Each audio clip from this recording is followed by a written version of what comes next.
La historia que te contaron en la escuela dominical es mentira, o al menos, es una versión muy convenientemente editada. Nos vendieron a un José soñador, un niño mimado por su padre con una túnica de colores que despertó la envidia de sus hermanos. Pero, ¿y si te dijera que el odio de sus hermanos no fue por unos simples dibujos en la tela? ¿Y si te dijera que lo que José llevaba puesto era, según el lenguaje original de la Biblia, un vestido de princesa? Sí, lo has oído bien. Y hoy vamos a abrir el texto hebreo para descubrir que el héroe del Génesis no era el prototipo de masculinidad que la teología patriarcal te ha vendido. Vamos a hablar de la Ketonet Pasim. Vamos a hablar de un joven que se atrevió a ser diferente en un mundo de guerreros, pastores y hombres rudos. Prepárate, porque después de este video no volverás a leer la Biblia de la misma manera. Quédate hasta el final, porque vamos a descubrir qué fue lo que realmente vieron sus hermanos en aquel pozo, y porque ese secreto es la clave para tu propia liberación hoy. Para entender el problema de José, tenemos que ensuciarnos las manos con el hebreo antiguo. La famosa túnica de muchos colores es una traducción, digamos, muy creativa. En el original, el texto la llama Ketonet Pasim, y aquí es donde la mayoría de los teólogos tradicionales prefieren mirar hacia otro lado. Verás, la palabra pasim es lo que llamamos un apax legomenon, un término que aparece tan pocas veces que es un misterio. En toda la Biblia, solo se usa para describir la ropa de dos personas. La primera es José, el hijo de Jacob, y la segunda la encontramos en el segundo libro de Samuel, capítulo 13, versículo 18. Ahí, la Biblia describe la vestimenta de Tamar. ¿Y quién era Tamar? Era la hija del rey David. Y el texto dice, literalmente, porque así vestían las hijas vírgenes de los reyes, con una ketonet pasim. Boom. Ahí lo tienes. La misma palabra, el mismo código. Mientras que los hombres de la época usaban túnicas cortas, rústicas, diseñadas para el trabajo duro y la guerra, la ketonet pasim era una prenda de mangas largas, delicada, ceremonial. Era una prenda que gritaba estatus.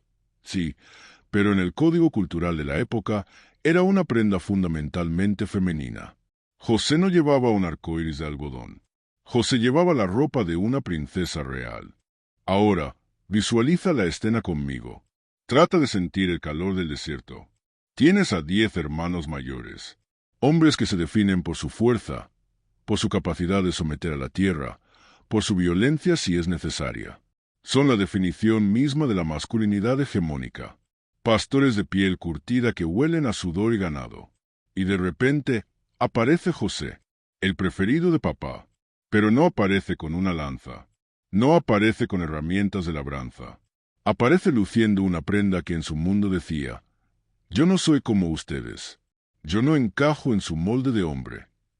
Jacob, el padre, no solo le dio un regalo caro, le dio un permiso. El permiso de habitar un espacio que la sociedad entonces reservaba para lo otro, para lo delicado, para lo que no es guerrero. Por eso lo odiaban. El odio de los hermanos de José no era una simple rabieta por un regalo. Era pánico moral. Era el miedo visceral que siente la masculinidad frágil cuando alguien desafía las reglas del género. Ellos veían en José una amenaza a su sistema. Veían a un hombre que se negaba a ser hombre bajo sus términos. Y aquí es donde el relato se vuelve oscuro. Porque cuando el sistema no puede controlar una expresión de identidad que se sale de la norma, su primera respuesta siempre es la misma: el pozo. Génesis 37, versículo 23. Lee con atención.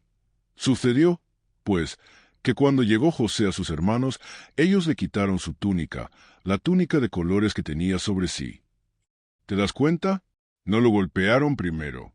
No lo insultaron primero. Lo primero que hicieron fue desnudarlo. Para sus hermanos, la túnica no era solo tela. Era la manifestación física de su identidad disidente. Quitarle la túnica era, simbólicamente, intentar quitarle lo que lo hacía diferente. Era un intento violento de corregirlo, de devolverlo a la fila, de obligarlo a ser el hombre que ellos esperaban que fuera. Ese pozo Ese agujero seco y oscuro en el desierto fue la primera terapia de conversión de la historia. Querían enterrar al soñador de la túnica de princesa para que, si sobrevivía, solo fuera un esclavo más, un cuerpo útil, alguien que ya no se atreviera a destacar, a brillar o a cuestionar las normas de género de su clan. ¿Cuántas veces te han intentado tirar a un pozo de silencio? ¿Cuántas veces la religión tradicional ha intentado quitarte la túnica para que encajes en un molde gris? Pero aquí es donde el plan de la masculinidad tóxica falla. Porque puedes quitarle la ropa a alguien, puedes quitarle su nombre, pero no puedes quitarle su esencia.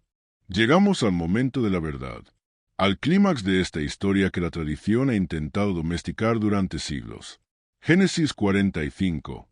Los hermanos de José están aterrados, postrados ante el hombre más poderoso de Egipto, sin saber que ese hombre, maquillado, vestido con linos finos y rodeado de la gloria del faraón, es el mismo niño de la túnica que intentaron borrar de la existencia. José llora. La Biblia dice que lloró tan fuerte que se escuchó en toda la casa de Faraón.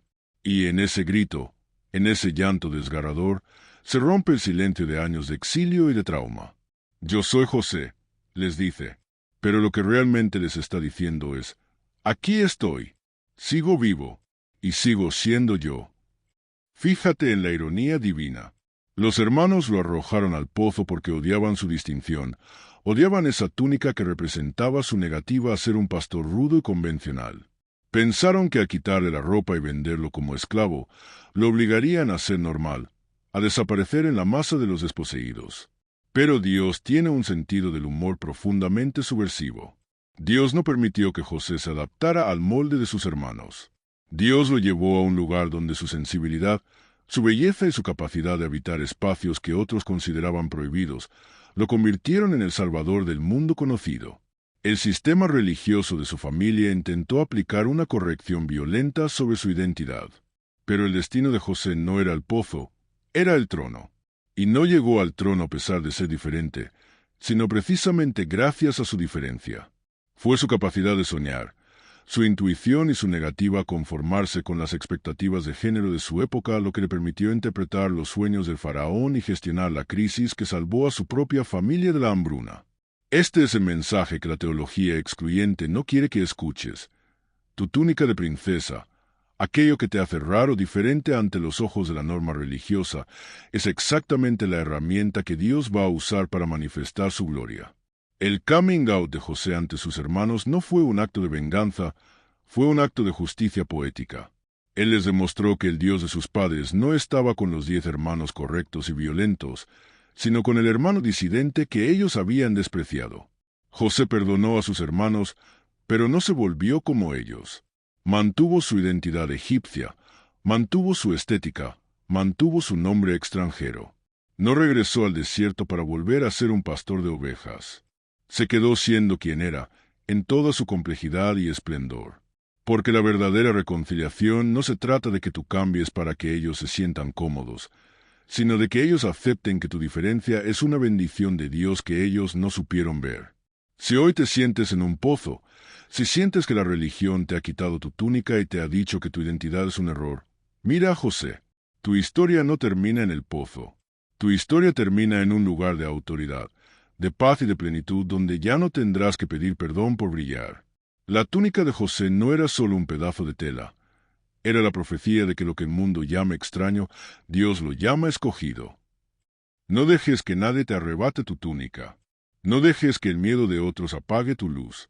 El Dios de José es el Dios de las identidades fluidas, de los corazones valientes y de aquellos que se atreven a habitar el arco iris de la creación en toda su extensión. Ahora quiere escucharte a ti. ¿Alguna vez has sentido que la religión ha intentado quitarte tu túnica para que encajes en un molde que no es el tuyo? ¿Cómo ha sido tu proceso de recuperar esa identidad frente a quienes intentaron lanzarte al pozo del silencio? Este canal es un espacio de resistencia y de fe compartida, así que deja tu experiencia en los comentarios. No permitas que el algoritmo silencie estas verdades. Dale like al video, suscríbete y compártelo con alguien que necesite saber que su diferencia es, en realidad, su mayor superpoder espiritual. Nos vemos en el próximo video para seguir desmantelando los mitos que nos separan del amor real. ¿Te gustaría que profundizáramos en otro personaje bíblico con esta misma perspectiva, como el caso de David y Jonatán o la identidad de la eunuca de Etiopía? Cuéntamelo abajo.